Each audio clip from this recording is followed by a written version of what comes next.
Finally, the time has come. Andy Young is here, and so I will be talking about these three cubes. This is an old Type A 2, second model, old Type A, third model, and this is the Rubiks Brand Japanese speed cubing kit, which is also known as the Type C. If you were to buy a pirated version or a fake version, it will be the Type C. Let me go through these. My favorite will be this, second favorite, and third favorite. Obviously, I haven't really cubed with this before, but I know the feel of the cube, so I'm going to be stickering this later. Okay, so first things first, the weight. This is feather light. This is heavy. This is in between. So weight, as far as weight goes, lightest, medium, heavy. It has a really good weight, balanced weight, like the Type D. The Type D is slightly lighter, so this has got a good weight for it. It fits well in people's hands, especially if you're a rough cuber. Smoothness. This is not really smooth at all. I'll tell you why I still prefer this over this anyway later. It's not really smooth. Really smooth. And this is just crazily smooth. They're actually comparable, but I think this one is smoother than this one, because this one can turn about, if let's say I use 1 3/4, almost 2 full spins.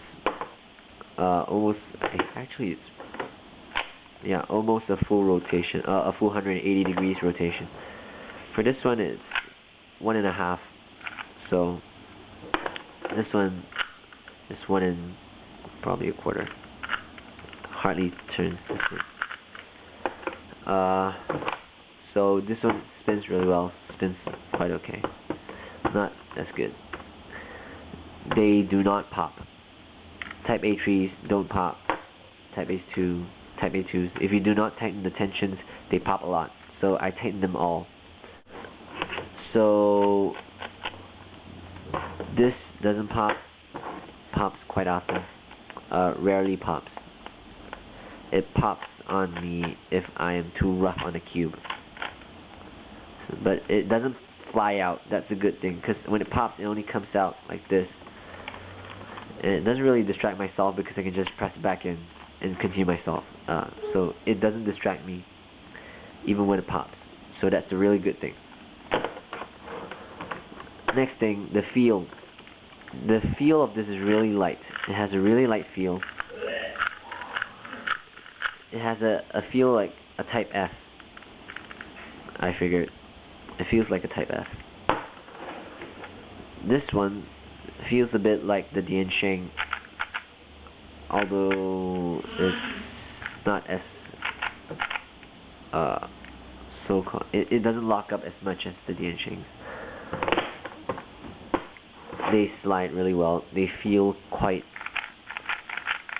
tough, quite rough. And this is one of the roughest cubes ever They're really loud, although they're not as loud as this. This is really soft, medium, and this is really loud. This one gets a lot of attention. So if you want to do public speed cubing, this will be a cube to use. This one, the Rubiks Brand, it's really medium. It has a really medium feel for its heavy weight. So I'm kind of surprised. Cut corners. Okay, this is a mega corner cutter. It cuts almost a full cubie. See, it cuts almost a full cubie. 3/4, no problem.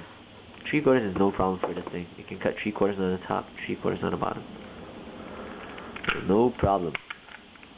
See, they just pop right there. So that's what I mean by if you don't tighten them enough, they pop. See, 3/4, they don't pop. This one, half, probably. Anything more than half will give it quite a lot of problems. Actually, it's quite good at cutting corners. See, this is the part where it doesn't cut corners. So See, it cuts probably half a QB. This one cuts corners decently well. It has a really smooth corner cutting. It doesn't like gives you a sudden pop sound. It gives you a really smooth corner cut. Okay.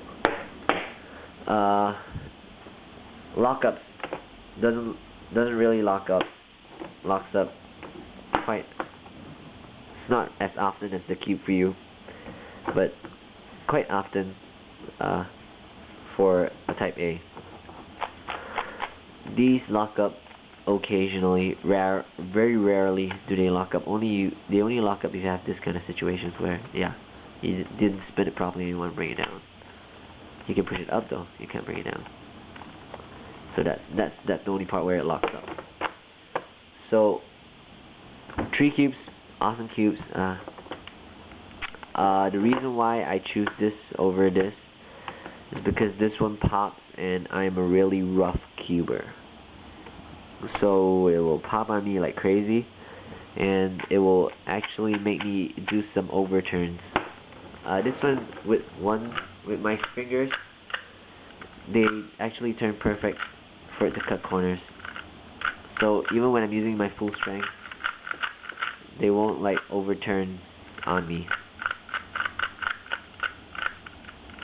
It's really light, so this will definitely be my one-handed cube. They're decently smooth, they're lightweight, easy to carry around. This one's heavy, so it'll be my main two-handed speed cube.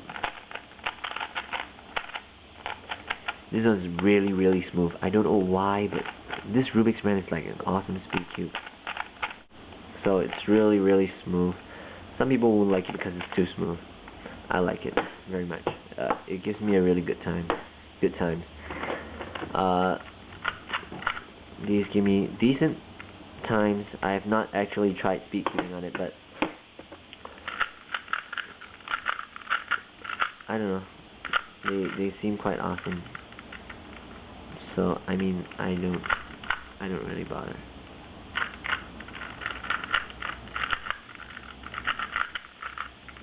So they're like perfect for my hand.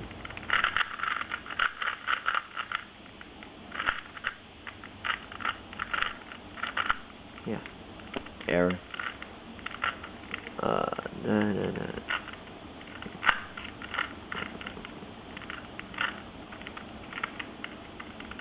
Oh, actually I'm solving this through a camera, so I can't really see. Yeah, so these are really good speed cubes. They overall don't really pop.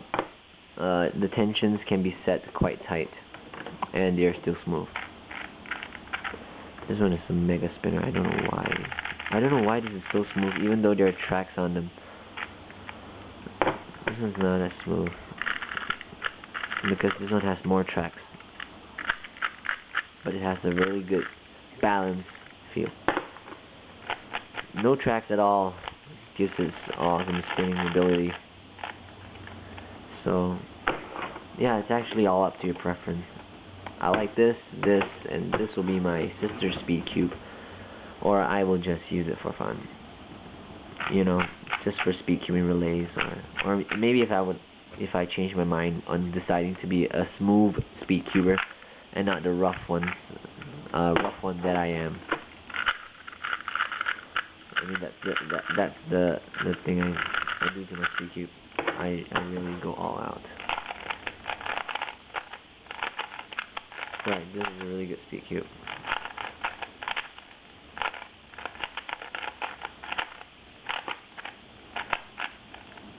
So if you're a beginner, you might want to go for the Type D. That's how I recommend. So, bye.